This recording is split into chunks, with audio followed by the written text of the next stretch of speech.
வணக்கம் நண்பர்களே. மீண்டும் ஒரு அழகிய பதிவில் உங்களை சந்திப்பதிலே மிக்க மகிழ்ச்சி அடைகின்றேன். இன்று ஒரு அருமையான சிந்தனையை பார்க்கலாம் வாருங்கள்.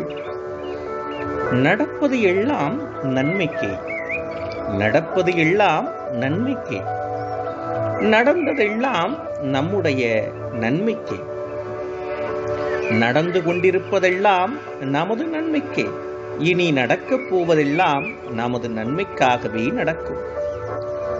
வெறும் வேதாந்தம் பேசி பேசியே வாழ்க்கையை வீணடிக்க யாரும் விரும்ப மாட்டார்கள்.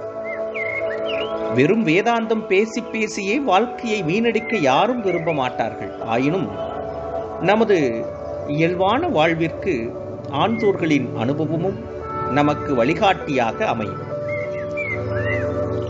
என்று பிறந்தோம், எங்கோ பிறந்தோம், எப்படி பிறந்தோம் என்பதெல்லாம் பிறர் மூலம் நாம் தெரிந்து கொண்டோம். என்று பிறந்தோமோ அன்றே நமக்கு இறப்பும் நிர்ணயம் செய்யப்பட்டுவிட்டது என்பதை நாம் அறிவோம். ஆனால் எப்பொழுது, எங்கு என்பது யாருக்கும் தெரியாது. நாம் போய்விட்ட பின்னர் மற்றவர்கள் நமது மறைவு குறித்து பேசிக்கொள்வார்கள். வரலாறு படைக்காவிட்டாலும் மற்றவர்களின் மகிழ்ச்சியில் தனது மகிழ்ச்சியை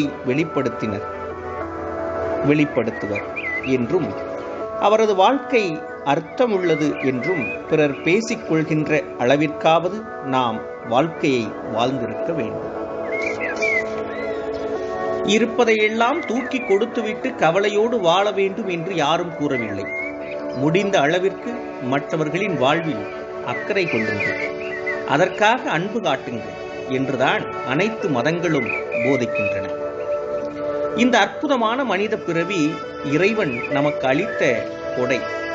அதனால் ஒவ்வொரு நிமிடத்தையும் மற்றவர்களுக்கு பயனுள்ளதாக வாழ்க்கையை வாழ்ந்து காட்ட வேண்டும், வாழ வேண்டும்.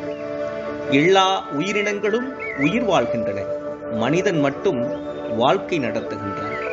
இந்த உண்மையை நிலைநாட்ட நாம் மனித உறவுகளுக்கு மதிப்பு கொடுத்து வாழ வேண்டும். வளமான வாழ்வும் நலமான வாழ்வும் இறைவன் நமக்கு கொடுத்திருக்கின்றான். அதனை அனைவருக்கும் பயன்படும் வகையில் நயம்பட வாழ வேண்டும். அதுதான் நிறைவான வாழ்க்கை.